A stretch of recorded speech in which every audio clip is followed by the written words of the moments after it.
یہ شان نزول ہو گیا جو بتا دیا کہ بھائی حضرت جندب رضی اللہ عنہ فرماتے ہیں کہ آپ صلی اللہ علیہ وسلم کی انگلی مبارک زخمی ہو گئی تو اس سے خون جاری ہو گیا، تو آپ صلی اللہ علیہ وسلم نے فرمایا یہ ایک انگلی ہی تو ہے جو اللہ کی راہ میں جس کو تکلیف پہنچی ہے، تو اس میں غم کی کیا بات ہے۔ تو اس واقعے کے بعد کچھ عرصہ وہی بند ہو گئی ہے، کچھ دن بند ہو گئی ہے وہی، تو مشرکین مکہ نے تب آپ علیہ الصلوۃ والسلام کو تانے دینا شروع ہو گیا کہ محمد کو اس کے رب نے چھوڑ دیا اور ناراض ہو گیا، تو اس پر یہ سورۃ الضحیٰ نازل ہوئی ہے۔ دوسرا واقعہ کہ بھائی یعنی دوسرا شان نزول کہ ایک دفعہ آپ صلی اللہ علیہ وآلہ وسلم کچھ بیمار ہو گئے اور 1-2 رات تہجد کی نماز کے لیے آپ صلی اللہ علیہ وآلہ وسلم نہ اٹھ سکے، تو جو ابو لہب کی بیوی جمیل تھی اس نے طعنہ دیا کہ معلوم ہوتا ہے کہ محمد کے نعوذ باللہ من ذالک شیطان نے اسے چھوڑ دیا، یعنی اس نے اتنا غلط جملہ کہا اور اسے ناراض ہو گیا ہے۔ اس پر یہ اللہ تعالیٰ نے صورت نازل فرمائی۔ اب سوال یہاں پہ پیدا ہوتا ہے کہ بھائی یہ وحی کتنے دن بند رہی تھی، ٹھیک ہے، تو اس بارے میں متعدد اقوال ہیں۔ ایک قول آتا ہے 12 دن، دوسرا قول آتا ہے 15 دن، تیسرا قول آتا ہے 25 دن، چوتھا قول آتا ہے 40 دن، ٹھیک ہے، 12، 15، 25، 40 دن۔ اب اس میں یہ جو انقطاع ہے وحی کا سلسلہ رک جانا ہے، ٹھیک ہے، تاخیر وحی ہو جانا، اس کے جو واقعات ہیں نا یہ ایک بار پیش نہیں آیا ہے، ٹھیک ہے، ایک دفعہ یہ واقعہ پیش نہیں آیا، متعدد بار یہ واقعہ پیش آیا ہے، ٹھیک ہے۔ نزول قرآن کے شروع میں جو پیش آیا زمانہ، جو وقت، یعنی جتنا عرصہ وحی رکی رہی ہے اس کو زمانہ فطرت ایک بار انشاءاللہ نہیں کہا تھا تب بھی نہیں آیا تھا پیش، اس کو زمانہ فطرت وحی کہا جاتا ہے، ٹھیک ہے، فطرت والا زمانہ، تو یہ سب سے لمبا وقت تھا، یہ سب سے زیادہ تھا۔ دوسرا جب آپ صلی اللہ علیہ وآلہ وسلم نے مشرکین یا یہود نے جب آپ صلی اللہ علیہ وسلم سے سوال کیا ہے روح کے بارے میں، اصحاب کہف کے بارے میں اور حضرت ذوالقرنین کے بارے میں، جب انہوں نے سوال کیا تھا تو اس وقت وہی بند ہو گئی تھی، آپ صلی اللہ علیہ وآلہ وسلم انشاءاللہ نہ کہا تو اس پر چند دن وہی کا جو سلسلہ ہے وہ ختم ہو گیا۔ پھر ایک مرتبہ واقعہ یہ پیش آیا ہے کہ حضرت خولہ روایت کرتی ہیں کہ وہ فرماتی ہیں کہ یہ آپ صلی اللہ علیہ وسلم کی خادمہ تھیں کہ انہوں نے کہا ہے کہ بھائی گھر میں ایک جو کتا تھا، ٹھیک ہے، کتیا کا بچہ، وہ داخل ہوا اور وہ چرپائی کے نیچے گھس گیا اور وہیں پر وہ مر گیا۔ نبی علیہ الصلوۃ والسلام پر کئی دن تک وحی کا نزول نہیں ہوا، تو آپ صلی اللہ علیہ وآلہ وسلم نے فرمایا اے خولہ میرے گھر میں کیا نئی چیز ہو گئی ہے کہ جبرائیل میرے پاس نہیں آتے؟ تو حضرت خولہ نے جواب دیا کہ میں کیوں نہ گھر صاف ستھرا کر دوں، چنانچہ میں نے اس میں جھاڑو لگائی، تو میں نے چرپائی کے نیچے جھاڑو پھیرا تو محسوس کیا کہ کوئی بھاری چیز ہے، میں جھاڑو سے نکالتی رہی تاکہ آخر میں نے اس کو نکال ہی لیا، کیا دیکھتی ہوں کہ وہ جو کتے کا بچہ ہے وہ مردہ پڑا ہے، تو میں نے اٹھا کر دیوار کے نیچے پھینک دیا، تو نبی علیہ الصلوۃ والسلام تشریف لائے تو آپ صلی اللہ علیہ وآلہ وسلم کے جبڑے مبارک کانپ رہے تھے، تو آپ صلی اللہ علیہ وآلہ وسلم نے فرمایا اے خولہ مجھے کمبل اڑا دو، تب اللہ تعالیٰ نے یہ آیات نازل فرمائی وَالضُّحَىٰ وَاللَّيْلِ إِذَا سَجَىٰ مَا وَدَّعَكَ رَبُّكَ وَمَا قَلَىٰ، ٹھیک ہے، کہ والضحیٰ اور قسم ہے چاشت کے وقت کی، واللیل اور رات کی قسم ہے، اذا سجا جب وہ چھا جائے، تو یہاں پہ اللہ تعالیٰ نے 2 چیزوں کی قسم کھا کر جواب قسم کو پختہ کر دیا ہے۔ سب سے پہلے ضحیٰ کی قسم کھائی ہے، بعض مفسرین کے نزدیک جو ضحیٰ ہے اس سے مراد پورا دن مراد ہے، کیونکہ واللیل سے پوری رات ہی مراد ہوتی ہے، اور بعض فرماتے ہیں کہ بھائی ضحیٰ سے مراد دن کا ایک حصہ یعنی جو چاشت کا وقت ہوتا ہے وہ مراد ہے، جب سورج طلوع ہونے کے بعد کچھ تھوڑا بلند ہو جاتا ہے اور اس کی روشنی زمین پر پوری طریقے سے پھیل جاتی ہے۔ اب یہاں پہ اس مخصوص وقت کی اللہ تعالیٰ نے قسم کھائی ہے، اس کے اندر کیا حکمت ہے، ٹھیک ہے، تو نمبر 1 یہ وقت ایسا ہے کہ آفتاب کی جو روشنی ہوتی ہے، سورج کی روشنی پوری طرح پھیل جاتی ہے، رات کی کوئی مخفی چیز پوشیدہ نہیں رہتی، اور جو آفتاب کی بادشاہت سلطنت ہوتی ہے اس کا عروج ہوتا ہے۔ دوسرا یہ وقت ایسا ہوتا ہے کہ بھائی ہر زمانے کے اندر معتدل رہتا ہے، اعتدال پر رہتا ہے، گرمی سردی میں اس وقت کے اندر نا اعتدالی کیفیت باقی رہتی ہے، اور ساتھ ہی یہ وقت جو ہوتا ہے وہ تمام انسانوں، حیوانات، پرند چرند کی بیداری کا وقت ہوتا ہے، ٹھیک ہے، اور بڑے بڑے جو عیاش اور بھی اس وقت اٹھ ہی جاتے ہیں، ٹھیک ہے، اور اس وقت انسان کو تھوڑا خوشی سرور سے حاصل ہوتا ہے، جبکہ جو رات کا وقت ہوتا ہے وہ غموم کا وقت ہوتا ہے، ٹھیک ہے، اندھیرا سا چھایا ہوتا ہے۔ اور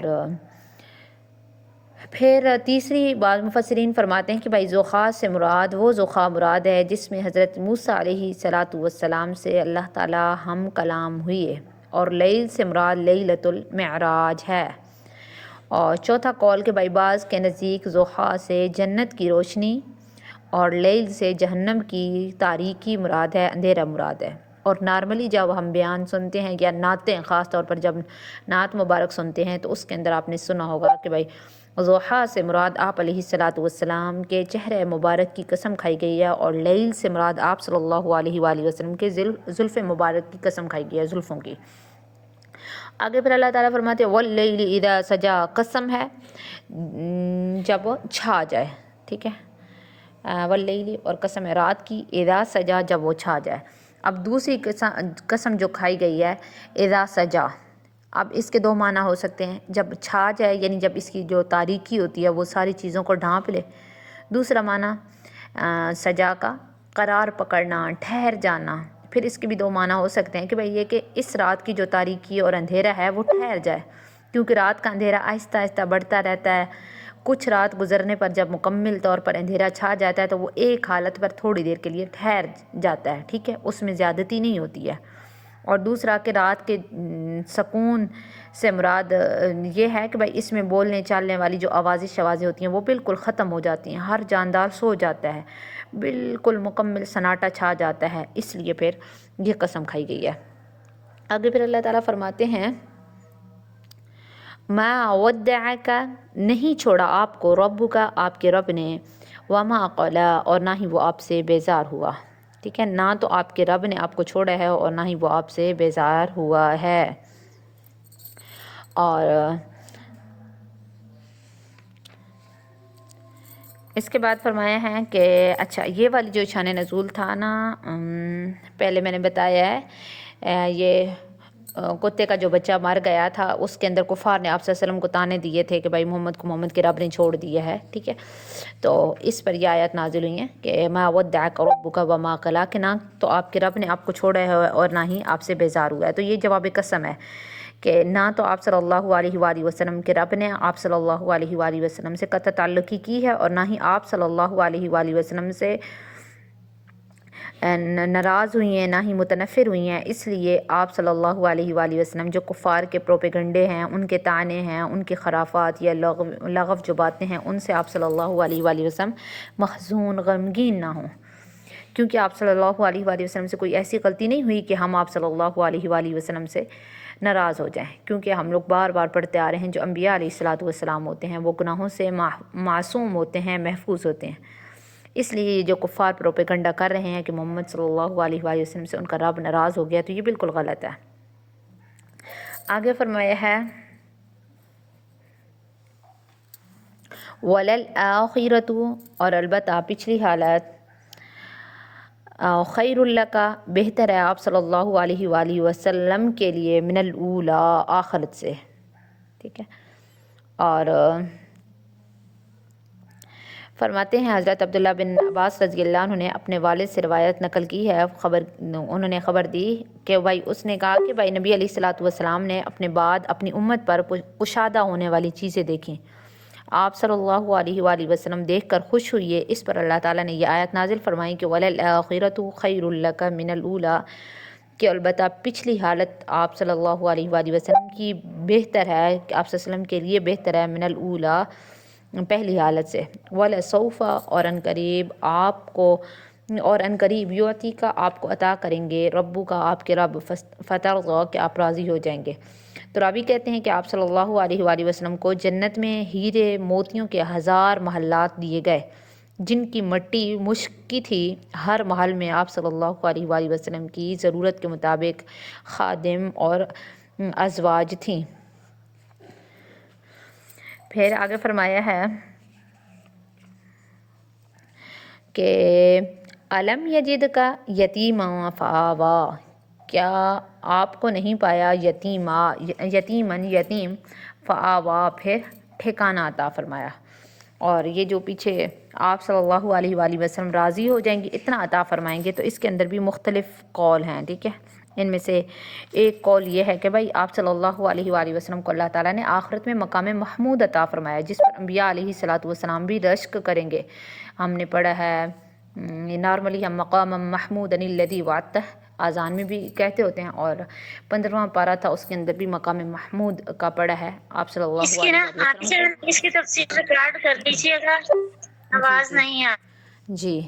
جب آپ صلی اللہ علیہ وسلم کو شفاعت کا حق دیا جائے گا. ٹھیک ہے، اور دوسرا تیسرا کہ بھائی آپ صلی اللہ علیہ وآلہ وسلم کو تمام انبیاء کی سرداری حاصل ہوگی. اور چوتھا کہ بھائی آپ صلی اللہ علیہ وسلم کی سعادت کبریٰ اور سلطنت عظمیٰ کا ظہور آخرت کے اندر ہوگا، کہ میدان محشر میں تاج کرامت آپ صلی اللہ علیہ وآلہ وسلم کے سر مبارک پر رکھا جائے گا، اور تمام انبیاء علیہ الصلاۃ والسلام اور اولیاء اکرام اولین اور آگے کہ آپ صلی اللہ علیہ وآلہ وسلم کو جب اللہ تعالیٰ تاج کرامت آپ صلی اللہ علیہ وسلم کے سر مبارک پر رکھیں گے تو تمام انبیاء علیہ الصلاۃ والسلام رشک کریں گے، اولیاء اکرام اولین آخرین جو بھی ہوں گی ان کی نگاہیں آپ صلی اللہ علیہ وآلہ وسلم پر مرکوز ہوں گے، اور آپ صلی اللہ علیہ وآلہ وسلم سفارش کریں گے، شفاعت کریں گے. آپ صلی اللہ علیہ وسلم اپنی امت کے گناہ گاروں کو ڈھونڈ ڈھونڈ کر اپنے رب کے پاس لے کر جا کر بخشوائیں گے، جس طرح جیسے شفیق ماں باپ ہوتے ہیں، اگر ان کا بچہ گم ہو جاتا ہے تو وہ اپنے بچے کو ڈھونڈتے ہیں، تو آپ صلی اللہ علیہ وآلہ وسلم کا حوض کوثر جو ہے وہ ان کو سیراب کرے گا، پھر آپ صلی اللہ علیہ وآلہ وسلم کا جو سایہ ہے امت کو جگہ دے گا. ٹھیک ہے، تو پھر آگے اللہ تعالیٰ فرماتے ہیں کہ الم یجدک یتیما فآوا، کیا آپ کو نہیں پایا یتیمن یتیم فآوا پھر ٹھکانہ دیا، کہ آپ کو یتیم پایا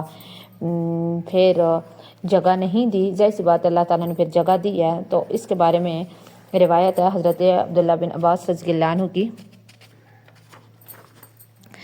کہ انہوں نے کہا ہے کہ بھائی نبی علیہ الصلاۃ والسلام نے فرمایا کہ میں نے اپنے رب سے ایسا سوال کیا، میں نے چاہا کہ کاش میں نے یہ سوال نہ کیا ہوتا. میں نے رب سے پوچھا، اے میرے رب مجھ سے پہلے انبیاء تھے، ان میں سے کسی کے لیے تو نے ہوا مسخر کر دی. اس سلسلے میں آپ صلی اللہ علیہ وآلہ وسلم نے حضرت سلیمان علیہ الصلاۃ والسلام کا نام لیا کہ ان کے لیے ہوا کو مسخر کر دیا گیا تھا. ان میں سے کوئی ایسا نبی تھا جو مردے زندہ کرتا تھا. اس ضمن میں آپ علیہ الصلاۃ والسلام نے حضرت عیسیٰ علیہ الصلاۃ والسلام کا ذکر کیا. تو اسی طریقے سے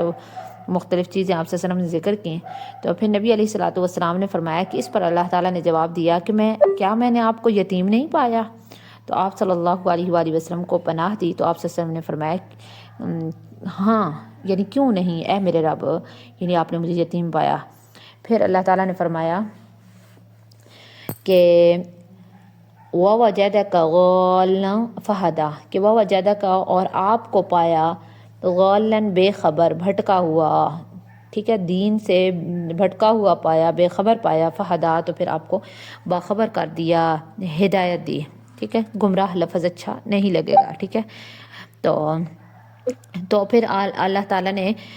فرمایا کہ کیا میں نے آپ کو بھٹکا ہوا نہیں پایا، تو آپ کو ہدایت سے میں نے نوازا. تو آپ صلی اللہ علیہ وآلہ وسلم نے فرمایا،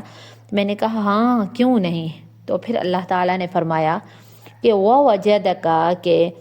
آپ کو پایا، یعنی آپ صلی اللہ علیہ وآلہ وسلم کو پایا عائلاً محتاج فَأَغْنَىٰ، تو پھر مالدار نہیں کر دیا. تو آپ صلی اللہ علیہ وآلہ وسلم فرماتے ہیں کہ میں نے کہا ہاں کیوں نہیں اے میرے رب، آپ نے مجھے نادار پایا پھر آپ نے مجھے غنی کر دیا. تو پھر اللہ تعالیٰ نے مجھے کہا کہ فَأَمَّا الْيَتِيمُ، پس بہرحال تو یتیم. اچھا، اللہ تعالیٰ نے نبی علیہ الصلاۃ والسلام فرماتے ہیں کہ جب اللہ تعالیٰ نے مجھ سے یہ کہا کہ بھائی ہم نے آپ کو نادار نہیں پایا پھر ہم نے آپ کو غنی کر دیا، تو آپ صلی اللہ علیہ وسلم نے فرمایا کہ میں نے کہا ہاں کیوں نہیں. تو اے میرے رب، اللہ تعالیٰ نے پھر مجھے فرمایا کہ کیا میں نے آپ کو کا شرح صدر نہیں کیا. ٹھیک ہے، سینہ کھول نہیں دیا، آپ صلی اللہ علیہ وآلہ وسلم سے بوجھ ہٹا نہیں دیا. وَأَلَمْ نَشْرَحْ لَكَ صَدْرَكَ وَوَضَعْنَا عَنكَ وِزْرَكَ الَّذِي أَنقَضَ ظَهْرَكَ. ٹھیک ہے، تو اس کا ترجمہ یہی بنتا ہے نا کہ کیا میں نے آپ کا شرح صدر نہیں کیا، سینہ نہیں کھول دیا اور آپ کا بوجھ آپ سے نہیں ہٹا دیا؟ تو آپ صلی اللہ علیہ وآلہ وسلم نے فرمایا میں نے کہا کہ ہاں کیوں نہیں اے میرے رب، ٹھیک ہے۔ تو ان آیات کا شان نزول یہ ہوا۔ آگے فرمایا ہے کہ وَأَمَّا السَّائِلَ فَأَمَّا الْيَتِيمَ، پس بہرحال یتیم فلا تقہر، تو اس کو مت ڈانٹ، وَأَمَّا السَّائِلَ، اور بہرحال جو مانگنے والا ہے، فلا تنہر، تو اس کو مت جھڑک، وَأَمَّا بِنِعْمَتِ رَبِّكَ، اور بہرحال جو تجھ پر تیرے رب نے نعمت کی ہے اس کو بیان کر، فحدث، پس تو اس کو بیان کر۔ اور یہاں پہ آ جاتا ہے جیسے اللہ تعالیٰ نے فرمایا ہے کہ ہم آپ صلی اللہ علیہ وآلہ وسلم کو نعمتیں عطا فرمائیں گے کہ آپ صلی اللہ علیہ وسلم راضی ہو جائیں گے۔ تو یہاں پہ اللہ تعالیٰ نے آپ صلی اللہ علیہ وسلم سے بہت بڑا وعدہ کیا ہے، اور اس لیے کہ اللہ تعالیٰ نے یہ متعین نہیں فرمایا کہ کون سی نعمت اللہ تعالیٰ آپ صلی اللہ علیہ وسلم کو عطا فرمائیں گے۔ اس سے عموم کی جو چیزیں ہیں ان کی طرف بھی اشارہ ہے کہ آپ صلی اللہ علیہ وآلہ وسلم کی ہر مرغوب چیز اتنی دیں گے کہ آپ صلی اللہ علیہ وسلم راضی ہو جائیں گے، اور آپ صلی اللہ علیہ وسلم کی جو مرغوب چیزیں ہیں ان میں یہ والی چیزیں داخل ہیں۔ جیسے دین اسلام کی ترقی ہے تو پھر اللہ تعالیٰ نے آگے دین اسلام کی ترقی دی بھی ہے، دشمنوں پر فتح حاصل کرنا وہ بھی اللہ تعالیٰ نے دی ہے، مومنوں کی کثرت وہ بھی اللہ تعالیٰ نے دی ہے، دین اسلام کا پوری دنیا میں پھیلنا یہ بھی چیز اللہ تعالیٰ نے عطا فرمائی ہے، آخرت میں سفارش یہ بھی مقام اللہ تعالیٰ آپ کو عطا فرمائیں گے۔ اس لیے کے علاوہ تھوڑے اعمال اور زیادہ ثواب یہ بھی ہے کہ اس کے علاوہ بہت ساری نعمتیں، سب سے بڑی جو لاسٹ پہ قیامت کے دن ہم پر نعمت ہونی ہے وہ اللہ تعالیٰ کا دیدار ہے، ٹھیک ہے، تو وہ نعمت بھی اللہ تعالیٰ عطا فرمائیں گے۔ حدیث مبارکہ میں ہے کہ جب یہ آیت نازل ہوئی وَلَسَوْفَ يُعْطِيكَ رَبُّكَ فَتَرْضَىٰ، تو آپ صلی اللہ علیہ وآلہ وسلم نے فرمایا کہ جب تک میری امت کا ایک فرد بھی جہنم میں رہے گا تو میں راضی نہیں ہوں گا۔ اور حدیث مبارکہ میں آتا ہے کہ اللہ تعالیٰ، نبی علیہ الصلوۃ والسلام نے فرمایا کہ اللہ تعالیٰ میری امت کے بارے میں میری سفارش قبول فرمائیں گے، یہاں تک فرمائیں گے اَرَضِیتُ یا محمد، کہ اے محمد کیا تو راضی ہو گیا؟ تو میں کہوں گا یا رب رضیت، اے میرے رب میں راضی ہو گیا۔ ایک دفعہ آپ صلی اللہ علیہ وآلہ وسلم نے دعا کے لیے ہاتھ اٹھائے اور آپ علیہ الصلوۃ والسلام گریہ وزاری کرنے لگے، رو رو کر دعا مانگنے لگے اور فرمانے لگے یا رب امتی امتی، اے میرے رب میری امت میری امت۔ تو اللہ تعالیٰ نے حضرت جبرائیل علیہ الصلوۃ والسلام کو بھیجا کہ جا کر پوچھیں کہ میرے محبوب کیوں روتے ہیں۔ تو آپ صلی اللہ علیہ وآلہ وسلم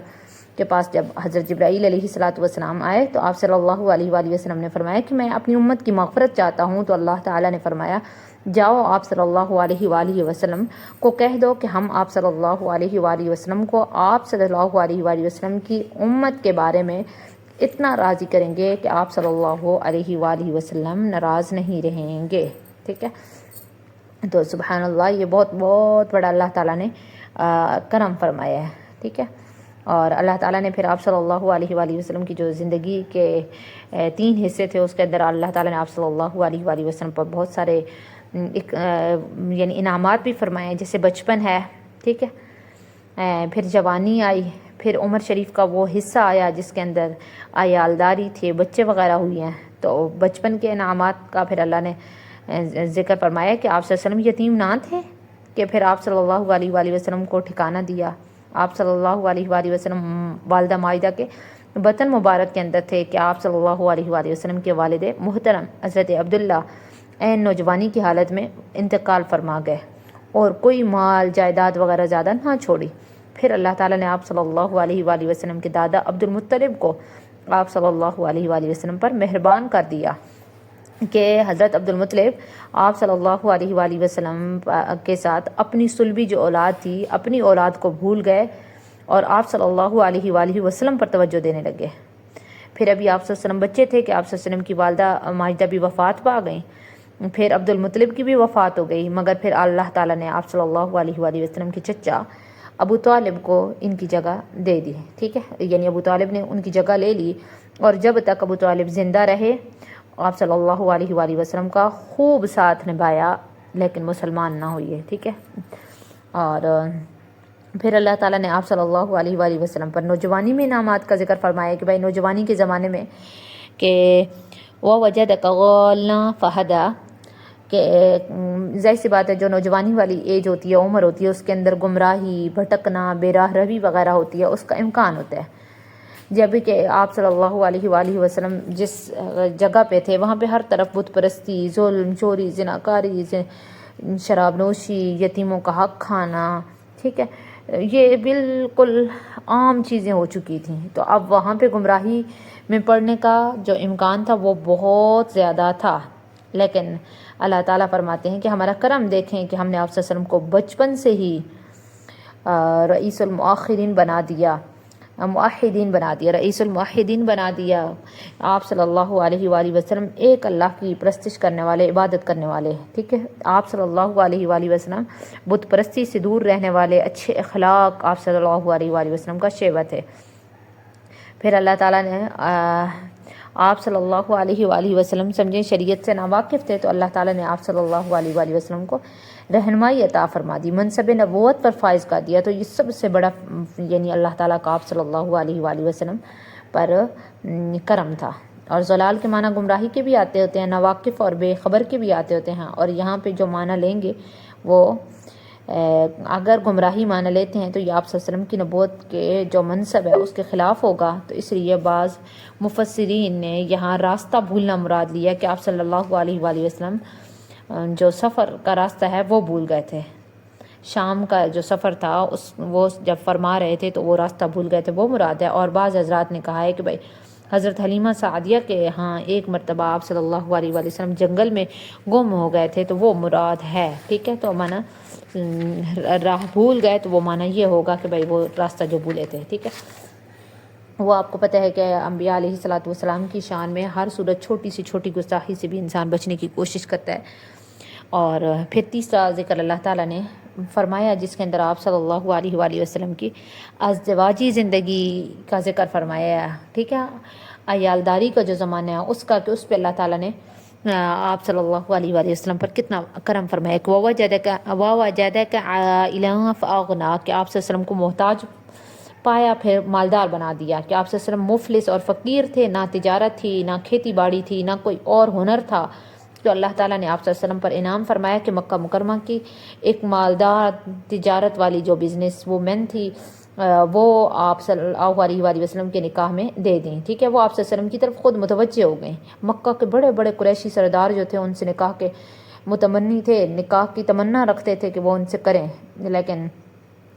آپ رضی اللہ عنہ نے، حضرت خدیجہ رضی اللہ عنہ نے سب کو ٹھکرا کر آپ علیہ الصلوۃ والسلام کو نکاح کا پیغام بھیج دیا اور سارا کا سارا مال آپ علیہ الصلوۃ والسلام کے قدم مبارک میں ڈال دیا. اور یہ بہت بڑا انعام ہے. تو یہ ہے کہ اللہ تعالیٰ نے آپ صلی اللہ علیہ وآلہ وسلم آپ صلی اللہ علیہ وسلم کی زندگی کے جو 3 مراحل ہیں ان کے اندر آپ صلی اللہ علیہ وسلم نے بہت سارے آپ صلی اللہ علیہ وآلہ وسلم کو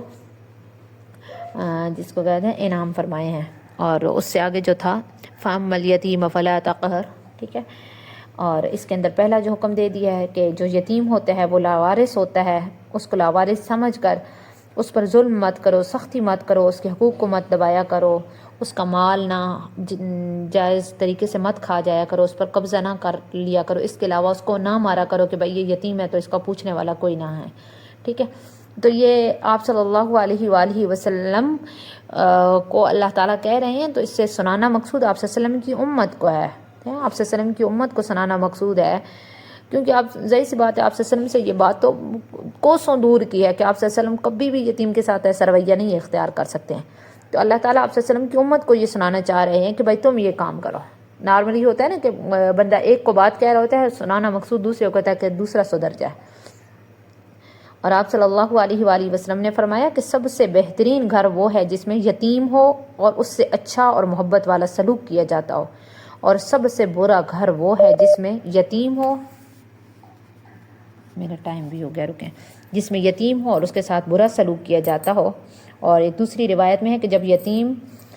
روتا ہے تو عرش الہی کانپنے لگتا ہے. اللہ تعالیٰ فرماتے ہیں کہ جو اس کو خاموش کرائے گا قیامت کے دن میں اس کو راضی کروں گا، ٹھیک ہے. تو یہ بس تفسیر ایک آدھ مسئلہ ہے تو وہ انشاءاللہ کل آپ لوگوں کو بتا دوں گی، ٹھیک ہے.